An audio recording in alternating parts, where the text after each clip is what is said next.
নারীদের জন্য আলাদা বাস চালু করেছে সরকার, সেখানে চালক হেল্পার থেকে সব নারীরাই করবেন। এটিকে আপনি কিভাবে দেখছেন? খুবই ভালো কাজ, মাশাআল্লাহ, খুবই ভালো কাজ। আমাদের মা বোনরা, মেয়েরা, তাদেরকে আমরা বিভিন্ন রকমের কথা বলে, তাদেরকে আমরা বাসার বাইরে বের করে তাদেরকে দিয়ে বিভিন্ন কাজ করাচ্ছি।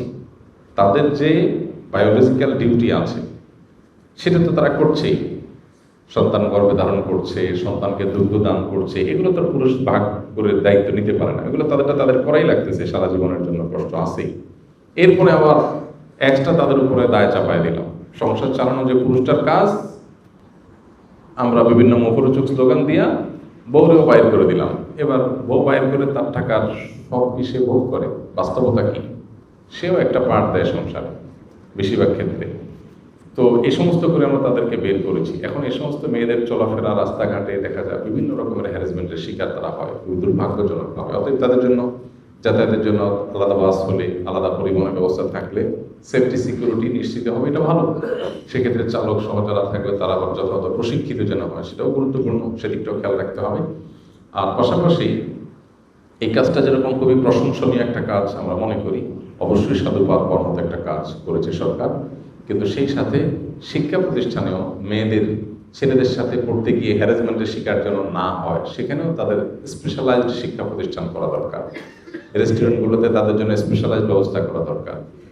আমরা দেখি আমাদের দেশে মেয়েদের স্পেশালাইজড যে সমস্ত শিক্ষা প্রতিষ্ঠান আছে সেগুলো খুব সুনামের সাথে পড়ালেখা হয়ে আসছে। আমরা বিকারুন্নেসা নন স্কুলের কথা বলতে পারি, আমরা ইডেন কলেজের কথা বলতে পারি। পলিটিক্যাল কারণে ইডেন কলেজের বদনামই শেষের দিকে হয়ে গেছে, কিন্তু এটা ঐতিহাসিক, বছরকে বছর ধরে অনেক যোগ্য মানুষ তৈরি হয়েছে এখান থেকে, তাই না? অতএব মেয়েদের বিশেষায়িত শিক্ষা প্রতিষ্ঠান থাকলে তার পড়ালেখার মান যে ভালো হয়, তার উজ্জ্বল উদাহরণ তো এই দুটি, এরকম আরো উদাহরণ আছে। অতএব তাদের জন্য সেটা থাকা দরকার। মেয়েদের একটা পৃথক ইউনিভার্সিটি হওয়া দরকার, উচ্চশিক্ষা যারা অর্জন করতে চায়, যাতে ছেলেদের সাথে গিয়ে হ্যারাসমেন্টের শিকার না হয়, সেই জিনিসটা দরকার। এটা বাংলাদেশের চট্টগ্রামের নামকাস্তে একটা আছে, তাও সেটা ইসলামী আইডিওলজিক্যাল জায়গা থেকে তারা চলে না, সেখানে ধার্মিক মেয়েদের জন্য যাওয়া কঠিন হয়। কিন্তু ঢাকায় সেরকম কিছু নাই। তো এরকম প্রতিষ্ঠানও হওয়া দরকার। আমরা আশা করবো যে সে উদ্যোগও যথাযথ কর্তৃপক্ষ নেবেন। আল্লাহ তাআলা তাদেরকে তৌফিক দান করুন।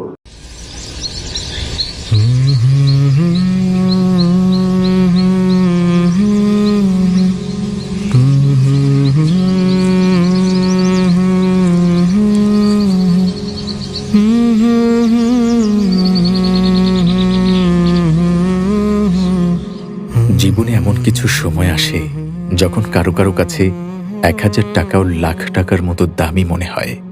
সন্তানের চিকিৎসার টাকা জোগাড় করতে না পেরে মানুষের দাঁড়ে দাঁড়ে ঘুরতে হয়। কেউ সাহায্য করে, আবার কেউ ফিরিয়ে দেয়।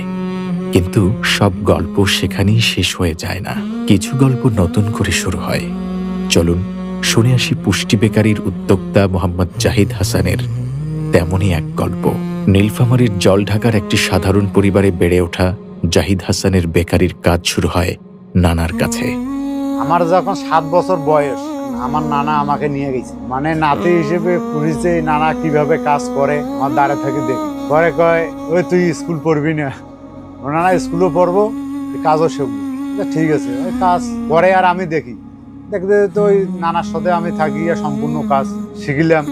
পরবর্তীতে তিনি ঢাকায় একটি বেকারিতে কারিগর হিসেবে কাজ করেন। প্রায় 10 বছরের অভিজ্ঞতা অর্জন করেন। কিন্তু মনে সবসময় একটা স্বপ্ন ছিল, একদিন নিজের একটি বেকারি হবে। 2006 সালে বন্ধুর সহযোগিতায় ছোট্ট একটি বেকারি শুরু করেন। ধীরে ধীরে ব্যবসা এগোচ্ছিল, কিন্তু সেই ছোট্ট ব্যবসাও বেশি দিন স্থায়ী হয়নি। আর যখন মনে করো খুব কষ্ট হইতো, এই আমার বেকারিটা বন্ধ থাকি, আমার খুবই কষ্ট। মানুষের কাছে যাই, ভাইরে আমি বাকি পাই, আমি এনে বিপদ পড়ছি, আমাকে 1000 টাকা দেন। আমার কিন্তু আমি কোনোদিন চোখের পানি মুছিয়েছি, টাকা দেন।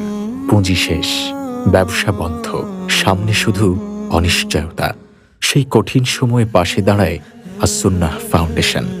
3 ধাপে তিনি পান মোট 2,70,000 টাকার সহযোগিতা। সেই অর্থ দিয়ে আবার নতুন করে শুরু করেন নিজের স্বপ্ন। তাকে কিনে দেয়া হয় আধুনিক বেকারি পরিচালনার জন্য প্রয়োজনীয় বিভিন্ন উপকরণ, যেমন do mixer, baking tray, biscuit তৈরির সরঞ্জাম, তন্দুর পরিচালনার উপকরণ সহ উৎপাদনের জন্য প্রয়োজনীয় সামগ্রী।